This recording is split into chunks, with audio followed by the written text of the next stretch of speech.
ኦኬ አንገብጋቢ ጉዳይ ስለሆነ ነው በዚህ መልኩ የመጣሁት። እንደዚህ ተኝቼ ምናምን መስራት ፈልጌ አይደለም። ለዚህ ትልቅ ይቅርታ፣ ትንሽ ህመም ላይ ስለሆንኩኝ ነው። ከዛ ባለፈ ግን አልተጋቡም፣ ገና ወደ ትዳር ውስጥ አልገቡም። ግን ደግሞ ያው ጮኝነት ላይ ወይ ፍቅረኝነት ላይ ነው የሚገኙት። ነገር ግን አንዴ ሲለው ተነስቶ ይርቀኛል፣ እንለያይ ይለኛል። ትላንትና ይሰጠኝ የነበረውን እንክብካቤም ይቀንሳል ምናምን አይነት ነገር እና ከዛ ደግሞ የሆነ ታይም ደግሞ እንለያይ ይለኝና ደግሞ ወይ ደግሞ ድርጊቶቹ የእንለያይ አይነት ነገር ሆኖብኝ እኔም ወደኋላ ስል ምን ስል ደግሞ ተመልሶ ይመጣል እና ግራ ገብቶኛል። አያፈቅረኝም ነው ወይስ ምንድን ነው? ወይ ደግሞ ሳያፈቅረኝ ነው ከኔ ጋር በውሸት ነው ወይ አብሮኝ ያለው የሚል ጥያቄ ላይቭም ላይ የሆነ ጊዜያቶች ቲክቶክ ላይ ስገባ ይጠይቁኛል። ከዛ ባለፈ ደግሞ በውስጥም ደግሞ መጥተው አብዛኞቹ የሚጠይቁት ይሄ ነው። ስቴብል ያልሆነ ፊሊንግ ነው እያየሁበት ያለሁት፣ ምንድን ነው ችግሩ የሚለውና ይሄ ነገር ለመለስ ነው የመጣሁት። በዚህ አጋጣሚ ከአንድ ወር ከ20 ቀን ከ25 ቀን በኋላ ነው ለመጀመሪያ ጊዜ ስለ ፍቅር ግንኙነት ቪዲዮ ስሰራ ከነበርኩበት የስራ ቢዚነት አንጻር ስራም ላይ ቢዚ ነበርኩኝ። ሲቀጥል ደግሞ ይህን ሰውን ከተፈጠረብኝ አንዳንድ ጉዳይ አንጻር አብዛኞቻችሁ ታውቃላችሁ ብዬ አስባለሁ። እሱ ብቻ አይደለም ደግሞም ትንሽ አሞኝ ነበር። ከዛም አንጻር ነውና ቀላል ነገር ነው በእርግጥ የታመምኩት፣ ይሻለኛል። ኦኬ እሺ፣ ቀጥታ ወደ ሀሳቤ አልፋለሁ። አንድ ወንድ ምን ሲሆን ነው ወይ ደግሞ በምን ምክንያት ነው ያፈቅረኛል ብለሽ እያሰብሽ ባለሽበት ሰዓት ድንገት ሳታስቢው ተነስቶ እንለያይ ሊልሽ ይችላል? ፍቅሩ ሊቀንስ ይችላል። የሚያደርጋቸውን ነገሮች ሊቀንስ ይችላል። አንቺን ማግኘት ላይፈልግ ይችላል።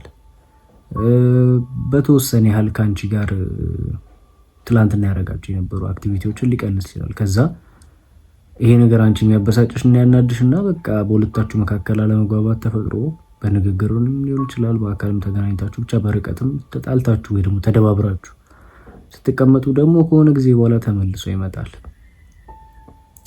እና ደግሞ እንታረቅ አብረን እንሆን አይነት ነገር አሁንም እንደሚወድሽ እና ለአንቺ ፍላጎት እንዳለው አሁንም ሊነግርሽ ይሞክራል። እና ምንድን ነው ምክንያቱ? ይሄ ወንድ አያፈቅርሽም ነው? መጀመሪያም ስለማያፈቅርሽ ነው እንደዚህ እያደረገ ያለው ወይስ ደግሞ ለምንድን ነው እንደዚህ እያደረገ ያለው የሚለውን ነገር ዛሬ እኔ እነግርሻለሁ። በነገራችን ላይ ነገሮቹ ትንሽ ወሰብሰብ ያሉ ናቸው። ምን ማለት ነው? ለምሳሌ ስለማያፈቅርሽ ብቻ ላይሆን ይችላል አንዳንድ ሊርቅሽ የሚችለው። አንዳንድ ወንድ እያፈቀረሽም ሊርቅሽ ይችላል። ደግመዋለሁ፣ አንዳንድ ወንድ እያፈቀረሽም ሊርቅሽ የሚችልባቸው አይነት ሁኔታዎች ውስጥ ሊገባ ይችላል። እነዛ ሁኔታዎች ምንድን ናቸው የሚለውን አንድ በአንድ እነግራችኋለሁ። ኦኬ ያው ትንሽ ደከም ስለሚል ነው ቀስ እያልኩ ለማውራት ሞክራለሁ። የመጀመሪያው ወንዶች፣ በዚህ አጋጣሚ ማወቅ ያለባችሁ ሴቶች፣ አጠቃላይ ወንዶች በሚባል ደረጃ የመጀመሪያው ከማያፈቅሯት ሴት ጋር አብሮ የፍቅር ግንኙነት ውስጥም ሆነ ትዳር ውስጥ መግባት አይፈልጉም። ይሄን ማወቅ አለባችሁ። ለምሳሌ በመጽሐፍ ቅዱስም ምንድን ነው ባሎች ወይ ሚስቶቻችሁን ውደዱ የሚል ትእዛዝ ተሰጥቷል አይደለ? ወንድ መውደድ ነው ያለበት። ወይ ደግሞ የማይችለው ነገር ቢኖር ከማይወዳት ሴት ጋር ወይ ደግሞ ከማያፈቅራት ሴት ጋር አብሮ መኖር መቻል የሚባለውን ነገር፣ አብሮ መሆን የሚባለውን ነገር አይፈልጉም፣ ደግሞ አይችለውም። ቢችለውም ደግሞ ልሞክር ብሎ ጥቂት ጊዜ ሊሆን ይችላል፣ ከዛ ሰልችቶት ይወጣል። እናንተ ሴቶች ጋር ግን ስንመጣ እንደዛ አይደላችሁ ማለት። ባታፈቅሩትም ያንን ወንድ ጥሩ እስከሆነ መልካም ወንድ እስከሆነ ድረስ አንዳንዴ ዝም ብላችሁ የምትኖሩባቸው ጊዜያቶች ይኖራሉ። ደግሞ ብዙም የማውቃቸው ሰዎች አሉ አያፈቅሩትም ያንን ሰው፣ ግን ያው ላይፍን ለማስተካከል ሲባል ብቻ በአንድም በሌላ በብዙ ምክንያቶች ከዛ ወንድ ጋር አብሮ የሚሆኑባቸው ጊዜያቶች አሉ። ወንድ ግን በፍጹም ለምን እንድገደል አትገቢም፣ ለምን የፈለገ ነገር አይሆንም ከአንቺ ጋር አብሮ መኖር አይፈልግም። እንኳን አይደለም ከማያፈቅራት ሴት ጋር እየወደዳት እያፈቀራት ራሱ መጥፎ ባህሪ ካላት ሴት ወይ ደግሞ ለትዳር የማይመች አይነት ባህሪ ካላት ሴት ጋር ራሱ አብሮ መሆን የሚፈልግ አይነት ማንነት የለውም። በዚህ አጋጣሚ ወንድ ብዬ ሳወራ እያወሩ ያለሁት ስለምን አይነት ወንድ ነው? ጤነኛ ስለሆነ ወንድ፣ ህይወቱን ማለት እንደሆነ ስለገባው ወንድ ነው እንጂ ስላልበሰሉ ገና ልጆች ስለሆኑ ዝም ብለው ሰውነታቸው ብቻ ፋፍቶና ትልቅ ሆኑ እዚህ ጋ ግን አስተሳሰብ ላይ ገና ስለሆኑ ወንዶች አይደሉም ትክክለኛ ስለሚባል ወንድ ነው። ምክንያቱም እነዛ ወንዶች ራሱን የቻለ ችግር አለባቸው እና አንድ ወንድ ሳያፈቅርሽ አብሮሽ መሆን አይፈልግም ብያለሁ። ኦኬ አሁን አንደኛ ጥያቄ የሚሆነው ምንድን ነው? ያፈቅረኛል ማለት እንደሚያፈቅረኝ አይነት ምልክት አይበታለሁ። ለምሳሌ ከኔ ጋር ጊዜ ማሳለፍ መፈለግ፣ ለእኔ ምንም ነገር ለመሆን መዘጋጀት አይደለ፣ ዋጋ ለመክፈል መዘጋጀት ምናምን። እንዴት ነው ከዚህ በፊት የሰራሁላችሁ ቪዲዮዎች አሉ አይደለ፣ ከልቡ የሚያፈቅር ወንድ የሚያሳያቸው ምልክቶች ብዬ የሰራኋቸው ቪዲዮዎች ልክ እንደነዚህ አይነት ቪዲዮዎች እንዳያቸዋቸው ምልክቶች፣ ለአንቺ ጊዜ መስጠት፣ መንከባከብ፣ ነገን ድሪም ማድረግ ከአንቺ ጋር፣ እነዚህ ሪስፔክት የሚባሉ ነገሮችን ታይበታለሽ። ከዛ ግን ከሆነ ጊዜ በኋላ ደግሞ ሊርቅሽ ይችላል ምናምን። ለምን? በጣም ብዙዎቹ አብዛኞቹ የሚሆኑት ለመሰለሽ፣ አንደኛ ትዳርን ከመፍራት አንጻር የመጀመሪያው የሚሆነው ከአንቺ ጋር አብሮ ፍቅር ግንኙነት ውስጥ ይገባል። ከዛ በኋላ ግን ሊርቅሽ የሚችለው ለምንድን ነው? ትዳር የሚፈራ ከሆነ። ለምን ይፈራል ትዳርና? አንደኛ ዝግጁ ካለመሆን፣ የመጀመሪያው ዋናው ምክንያት ዝግጁ ካለመሆን። ለምሳሌ ፋይናንሻሊ፣ በተለይ እኛ ኢትዮጵያኖች አሁን ባለንበት ጊዜ ላይ ኑሮ በጣም ከባድ በሆነበት በዚህ ጊዜ ላይ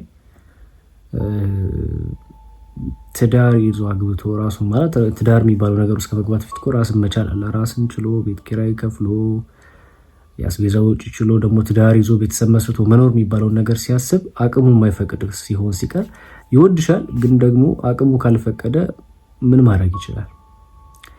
ወንድነቱ በራሱ ስለሚፈታተነው፣ ክብር፣ እኔነት ምናምን ስለሚፈታተነው ሊርቅሽ ሊሞክር ይችላል። ልክ ነው አይደለም?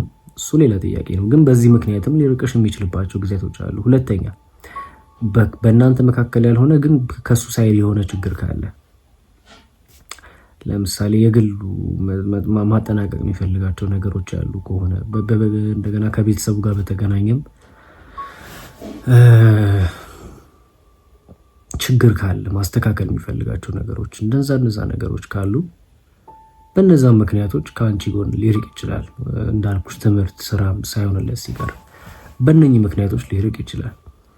የማያፈቅርሽም ሆኖ ደግሞ ከአንቺ ጋር ሆኖ ትንሽ ጊዜ ደግሞ ሊርቅሽ ይችላል። ይሄ እንኳን ራቀሽ ሲጀምር የማያፈቅርሽ ሆኖ የቀረበሽ ያው መሰረቱን ለጥቅም ነው የሚሆነው። ከሴቶች ወንዶች ምን ጥቅም ሊያገኙ ይችላሉ? ግልጽ ነው። የመጀመሪያው ወሲብ ነው። ከአንቺ ሴትነትሽን ፈልጎ ነው ሊመጣ የሚችለው። ከዛ ባለፈ ከሴቶች ምን ሊፈልግ ይችላል ወንድ? ምንም። ምናልባት ሀብታም ከሆንሽ ብር ካለሽ ምናምን እሱ በእርግጥ ትልቅ ሰዎች ጋር የሚሆነው ብቻ እንዳንተ ጋር ጥቅም ፈላጊ ብቻ የሚሆን ከሆነ ነው ያ የሚሆነው። አሁን ግን ጥያቄው ታዲያ እያፈቀረኝ እንለያይ ካለኝ በኋላ ተመልሶ ለምን ይመጣለሁ? ተመልሶ ይመጣበት መንገድ አያስችለውም። ሰው ስለሆነ የፍቅር ስሜት ስላለው ስለሚወድሽ በቃ ከአንቺ ጋር መሆን ስለሚፈልግ፣ ግን ደግሞ አሁን ያለበት ሁኔታ ነው ከአንቺ ጋር እንዳትሆኝ ያደረገው። ምናልባት ወይ አንቺም ገፍተሽው ሊሆን ይችላል፣ አይታወቅም። ግን ከአንቺ ጋር መሆን ይፈልጋል። ይመጣል፣ ቴክስት ያደርጋል፣ ይደውላል፣ ቼክ ያደርግሻል። ከዛ ደግሞ ተመለሰ እስቲ ደግሞ ጥሎሽ ሊሄድ ይችላል። ለምን? ምናልባት አሁንም ካለበት ከዛ አሁን ከነገርኳችሁ ችግሮች ውስጥ ምናልባት እኔ ከነገርኳችሁ ችግሮች ሌላም ደግሞ ችግር ሊኖርበት ይችላል። አናውቅም። እኔ ያው ዲቴል ነገሮች መግባት ጥሩ አይደል። አሁን ለምሳሌ ህመም ሊኖር ይችላል፣ ምን ይታወቃል? ኔጌቲቭ ቢሆንስ? ያው እኔ ደጉና አስቤ እኔንም ያላነሳሁት እና ከዚህም አንጻርም ሊሆን ይችላል። እና ሰው ምንድን ነው የሚደረገው? በተቻለ አቅም ሴቶች የሚያፈቅርሽ ወንድ፣ በነገራችን ላይ የሚያፈቅርሽን ማግባት ካገባሽ ታደለሻል። የሚወድሽን የሚያፈቅርሽን ወንድ አገባሽ ማለት በቃ የፈለገ ቢሆን ብዙም አይነት ስቃዮች ምንም ነገር በሚባል ደረጃ ዋጋ የምትከፊበት ህይወት አይሆንም። የማያፈቅርሽን ወንድ ማግባት ነው ዋጋ እንድትከፊ የሚያደርግሽና ምንድነው መደረግ ያለበት? አንደኛ ችግሮቹን ለመረዳት መሞከር። የሚያፈቅርሽ መስሎ ከተሰማሽ እና ያፈቅረኛ ብለሽ ካመንሽ ካሰብሽ ምልክት ካየሽበት ምንድነው ምክንያቶቹ የሚለው ነገር መርምረሽ እነዛን ነገሮች አንቺም እሱን ሰፖርት ማድረግ የምትችይበት መንገድ ካለ እሱን ማገዝ መቻል ነው። የመጀመሪያው የሚሆነው እንደዛ ነው። ከዛ በተረፈ እየመጣ ሲሄድ ምናምን ግራ አይገባችሁ። ቅድም ደጋግሜ አሁን ዝም ብሎ ያፈቅረኛል ብለሽ ከዛ ደግሞ ተመልሶ ድጋሚ ደግሞ ሊርቅሽ ይችላል። መሀል ተነስቶ ያው መጀመሪያ እንዳልኳችሁ የማይወዳችሁ ከሆነ ስለማይወዳችሁ ነው የሚርቀው፣ ከእናንተ ጥቅም ብቻ ፈልጎ ስለመጣ ነው። ይሄኛው የሚወዳችሁ ሆኖ ግን ከሆነ የቀረው እንግዲህ ካለበት ሁኔታ ችግር አንጻር ስለሆነ ከዛ ነገር ውስጥ የሚወጣበትን መንገድ ማመቻቸት የሚቻልበት መንገድ ካለ እሱን ማመቻቸት፣ እሱ ካለ ማለት ነው። ከሌለ ደግሞ እንግዲህ ምን ማድረግ ይቻላል? አብራችሁ መቀጠል የምትችሉበትን መንገድ በቻለሽው አቅም እንደምታግዡ፣ እንደምትረጁ፣ አቅም ልትሆኙ እንደምትችሉ አስረድተሽ ነግረሹ ከሱ ጋር አብሮ መሆን ነውና እስቲ በዚህ ላይ ድንገት ነው አሁን ድጋሚ ከይህን ቪዲዮ ከመስራት በፊት የመጣችም ሴት ስለነበረች ለእሷ ምላሽ ይሆናል ብዬ ነው የሰራሁት እና ምናልባት እንድሰራላችሁ የምትፈልጉት ነገር ካለ በውስጥ ቴሌግራም ላይ ያው እዚህ ላይ ማስቀመጥላችሁ ዩዘር ኔም አለ እና ስልክ ቁጥር ብቻ ከሁለት አንዱ እየመጣችሁ በውስጥ ጻፉልኝና እንደዚህ ቪዲዮ ሰራላችኋለሁ። በቻልኩት አቅም እየመጣሁ ለመስራት ሞክራለሁ። ከዚህ በተሻለ መንገድ ደግሞ በጣም ተሽሎኝ በደንብ አድርጌ ነገሮችን ማስተካከልላችሁ ይሆናል። ጠፍቻለሁ፣ እመጣለሁ። እስከዛ ቻናል አዲስ የሆናችሁ ሰዎች ሰብስክራይብ አድርጉ፣ ቪዲዮ ላይክ ማድረጋችሁን አትርሱ። ወዳችኋለሁ። መልካም ጊዜ